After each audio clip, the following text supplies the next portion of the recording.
she's stolen our prince.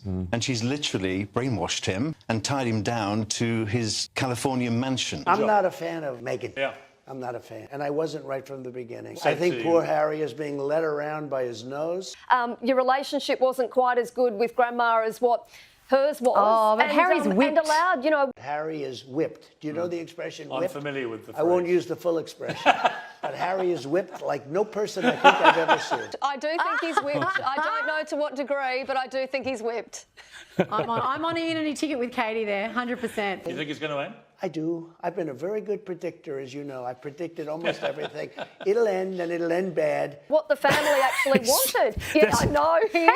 You can say that. That's a nice way to make that expression. He's just whipped. I think she should have said, if that's your choice, fine. But you no longer have titles, you no longer... And frankly, don't come around. Bloke gets sort of falls in love and... forbid. I mean, he might fall in love and actually follow his heart. I love that you're our royal correspondent too, by the way. Do you think Meghan might have brainwashed Harry, or he's just in love? I've told you before, I think he's whipped. Behind palace doors, a quiet storm brews. And at the center of it is the claim that Prince Harry is completely under Meghan Markle's control. Royal commentator Esther Krakue recently stated that even King Charles has acknowledged this dynamic, reportedly calling Harry whipped. That word, tossed casually in conversation, carries weight in royal circles, implying not just devotion, but dominance. Krakue says insiders and palace courtiers have long whispered that Meghan leads the relationship, and Harry follows. For a royal family built on strength and stoicism, this perception is alarming. It suggests Harry's independence has eroded and that Meghan's influence stretches far beyond typical marital support. If King Charles himself is voicing concern, it reflects deeper anxiety within the monarchy. But this wasn't always the case. In fact, the royal family's view of Meghan wasn't always so critical. That would change as time went on. When Meghan first entered the royal fold, Queen Elizabeth II appeared to embrace her with genuine warmth. She saw Meghan as a refreshing presence, articulate, poised, and capable. Her background in acting gave her a polished charm, and initially, she was viewed as a modernizing force in the monarchy. But according to Esther Krakue, the Queen's feelings shifted over time, mirroring the public's changing perception. At first, the Queen welcomed Meghan with open arms, impressed by her drive and charisma. However, as tensions grew behind closed doors, that initial admiration began to fade.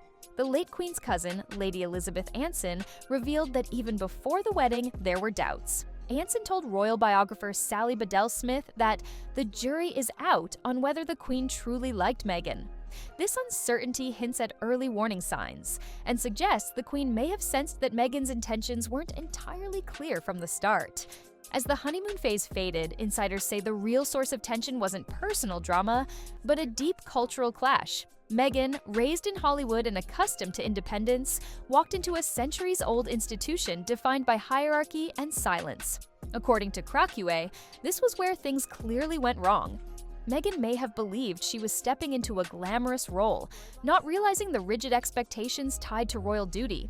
She reportedly thought she was marrying a billionaire with global power, but instead found herself tethered to tradition, protocol, and scrutiny.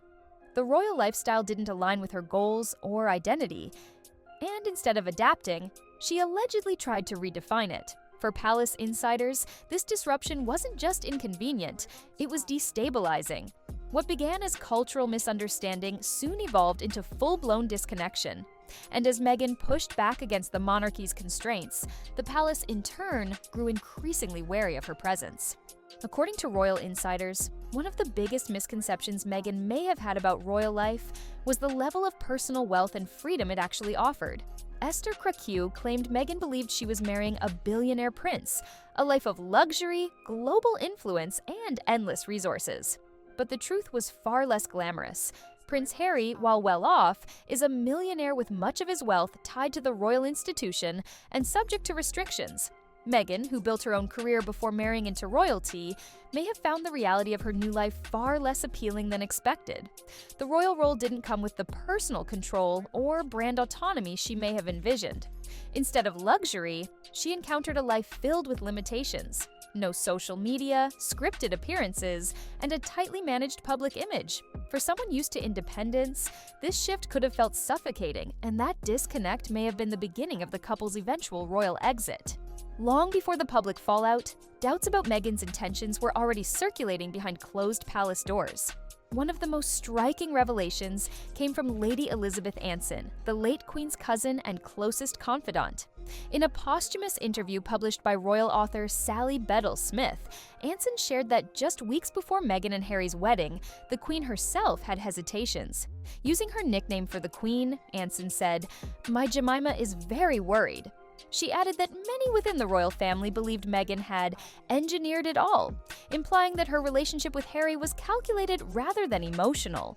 There was also a sense that Meghan might not have truly loved Harry, a suspicion that clashed harshly with the public fairy tale narrative. These comments weren't from distant relatives or gossip-hungry staffers, but from someone deeply trusted by the Queen. That level of concern suggests Meghan's presence was more controversial from the start than most people realized. After the wedding, the relationship between Harry and Meghan and the rest of the royal family quickly began to unravel, especially with Prince William and Kate Middleton. According to Lady Elizabeth Anson, the Queen herself acknowledged growing tension, particularly between Meghan and Kate. Meghan and William and Kate are not working well, Anson revealed, highlighting how the once close brothers were drifting apart and their wives were struggling to connect. What started as subtle discomfort soon turned into visible distance, both emotionally and physically. Joint public appearances became rare, and behind the scenes, cooperation between the couples reportedly fell apart.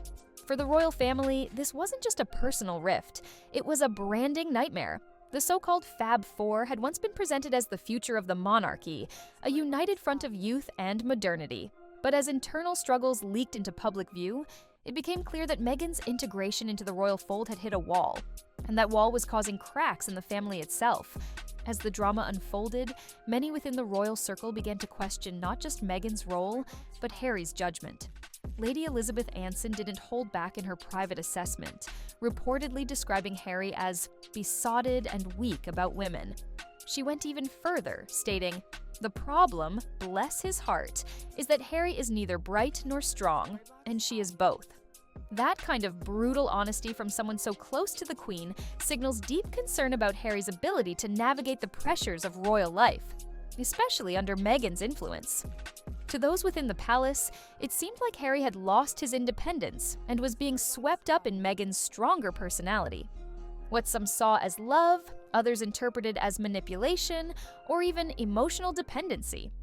This view painted Harry not as a rebellious prince making bold choices, but as a vulnerable figure being guided, or controlled, by someone more strategic. It was a perception that stuck, fueling even more suspicion about the couple's motives and long-term plans. The story of Prince Harry and Meghan Markle has never been simple, but behind the polished interviews and glamorous appearances lies a far more complicated reality, one filled with whispers of control, calculated moves, and growing distrust. From King Charles reportedly calling Harry whipped, to the Queen's quiet doubts and Lady Elizabeth Anson's stark warnings, it's clear that the royal family has long harbored serious concerns about Meghan's influence over Harry. What began as a fairy tale has become a source of division within the monarchy, with insiders painting a picture of a prince pulled away from tradition by a woman they believe never truly wanted to play by the rules. Whether it was a cultural clash, a misjudgment of royal life, or simply a love story gone sideways, one thing is certain: the consequences have rippled through the royal institution, leaving broken relationships and unanswered questions in their wake. And as the world continues to watch, the lingering doubt remains. Was Harry's choice a step toward freedom, or the start of something far more complicated? Ask ChatGPT